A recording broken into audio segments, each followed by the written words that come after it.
Começando agora mais um mosaico aqui no Unicruz Play. Hoje eu recebo no estúdio a professora do curso de Arquitetura e Urbanismo da Unicruz, Mariela Mazzutti. Então, Mariela, o nosso assunto no programa de hoje é o design biofílico.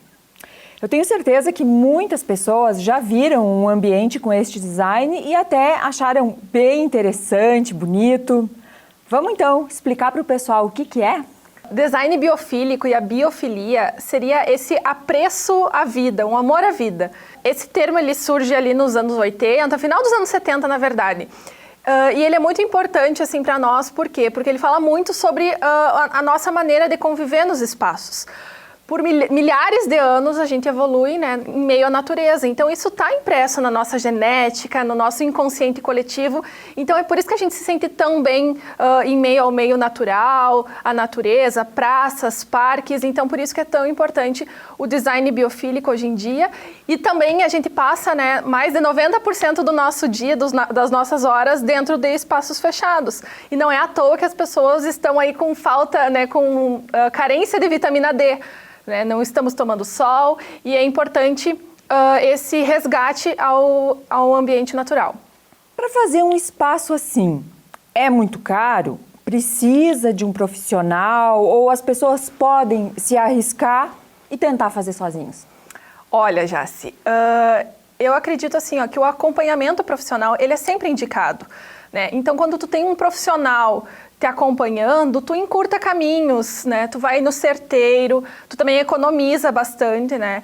Então, eu costumo dizer que o acompanhamento profissional, ele vai nos dar uma economia de dinheiro e também de tempo, né? Mas é claro que o design biofílico, que a gente vai conversando aqui ao longo desse bate-papo, as pessoas vão percebendo que é algo muito intuitivo e democrático. Então, sim, todo mundo pode utilizar dessas estratégias no seu ambiente. E agora, Mariela, nesses tempos de pandemia, esse estilo tem alguma relação?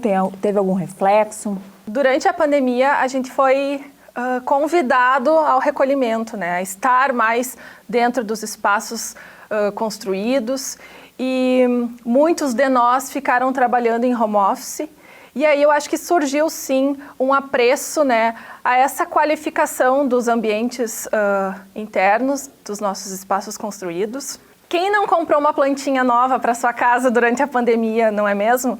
Então eu acredito que as pessoas agora sim começaram a valorizar ainda mais a qualidade dos espaços, o tempo que passam dentro desses ambientes. E o design biofílico, ele vem numa vertente muito interessante de trazer o conforto aos usuários das edificações. Então, eu acredito que sim, que a pandemia ajudou a realçar o interesse das pessoas por esse âmbito.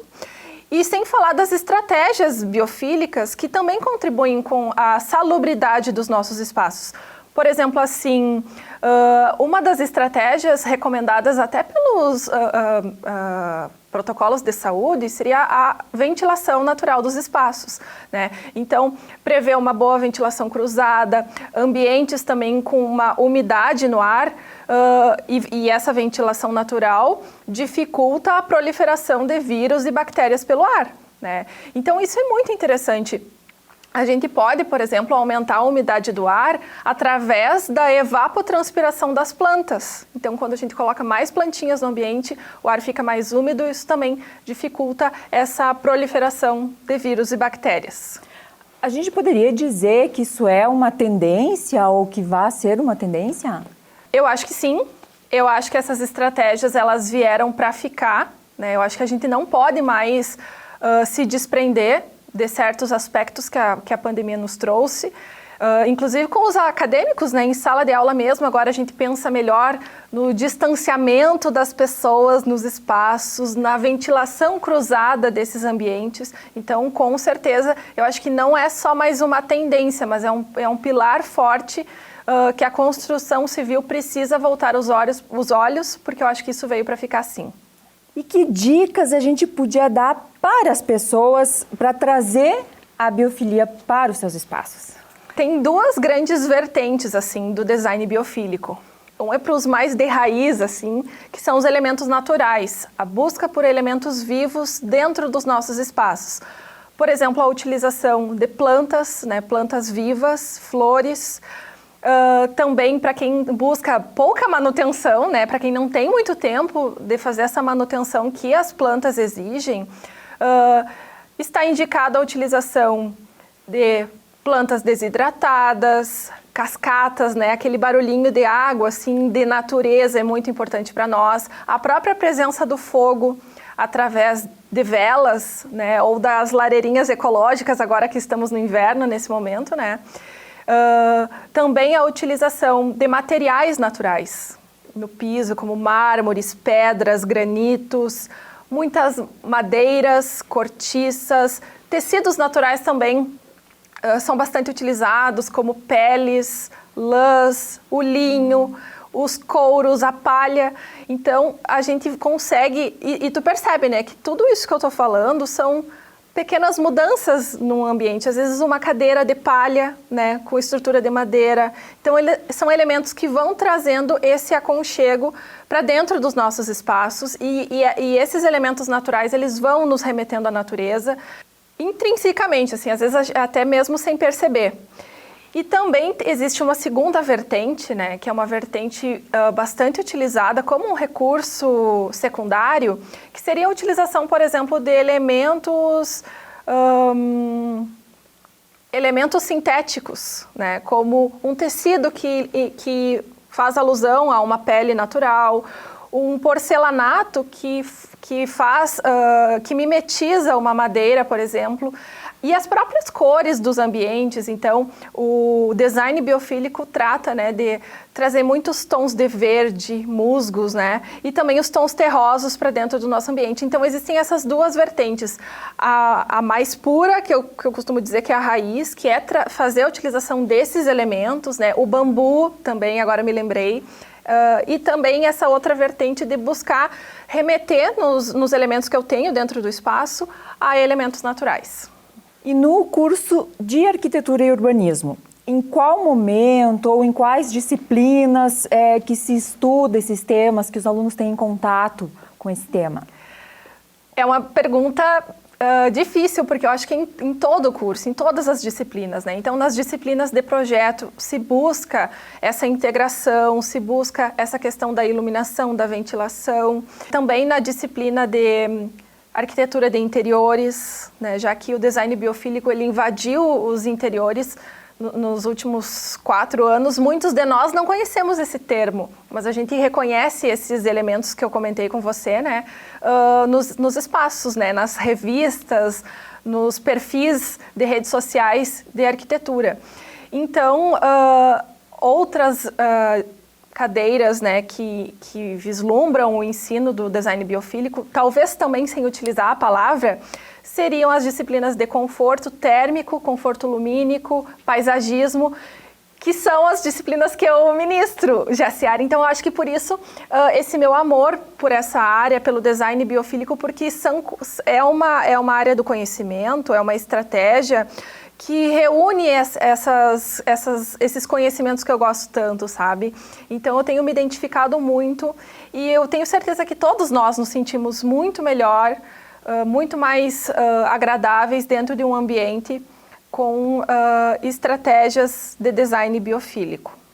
Na verdade, não deixa de ser uma contribuição do arquiteto para uma melhor qualidade de vida das pessoas através, né, desse novo tema. Ah, sim. Eu acho assim que as edificações, de modo geral, elas têm um grande poder na nossa vida. Talvez a gente não perceba isso. Quando a gente quer descansar em um ambiente, a gente busca uma lâmpada, uma luz mais amarelada, uma meia luz, aquilo nos ajuda a relaxar. Quando a gente quer estudar, dependendo do posicionamento, da iluminação das coisas no ambiente, isso pode nos incentivar à concentração, né? Nos motivar a ficar ali naquele momento de estudo, de produção de um trabalho. Também muitas empresas hoje em dia investem numa arquitetura porque sabem, né, sobre o quanto o ambiente influencia no rendimento das pessoas, né? No rendimento de trabalho. Então, quando a gente está num ambiente adequado, com iluminação, ventilação, mobiliário pensados adequadamente para isso, as coisas fluem muito melhor, seja para trabalho ou para descanso. Muito bom. E por fim, qual é a importância e os espaços de atuação para o futuro arquiteto? Eu acho que, como eu já falei, né, Jaci, essa pandemia ela mudou muito o nosso modo de vida e eu acho assim que por conta dessa situação prolongada, eu acho que nós aprendemos a viver assim. Então, quando tem um final de semana de sol, todo mundo busca ir na rua, fazer uma caminhada, e busca um solzinho na praça. Eu tenho percebido esse movimento das pessoas, sabe? Um novo estilo. Então, eu acho assim, que o nosso futuro profissional, eu vislumbro só crescimento. Porque eu acho que cada vez mais as pessoas estão se atentando a essas questões de qualificação dos espaços, o próprio paisagismo, o ambiente construído. E também não só falando de ambiente construído em interiores, mas também a nossa vivência nas cidades, né? A biofilia, ela perpassa por todos esses âmbitos do nosso cotidiano.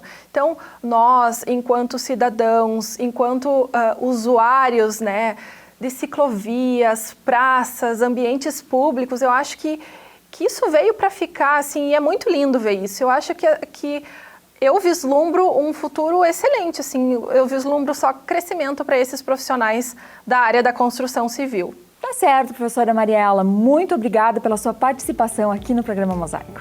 Eu que agradeço poder estar aqui hoje falando sobre um assunto que eu gosto tanto. E o programa, durante esta temporada, buscou evidenciar cursos que fazem parte do Centro de Ciências Humanas e Sociais. Recebemos professores de vários cursos da instituição e falamos sobre temas variados também. Eu agradeço a audiência de você que nos acompanha aqui no Play. No próximo semestre, o programa vai fazer uma pausa, mas nossa equipe de produção já começa a pensar na próxima temporada. Nos vemos em breve e continue acompanhando a programação do canal em nossos perfis nas redes sociais. Até mais!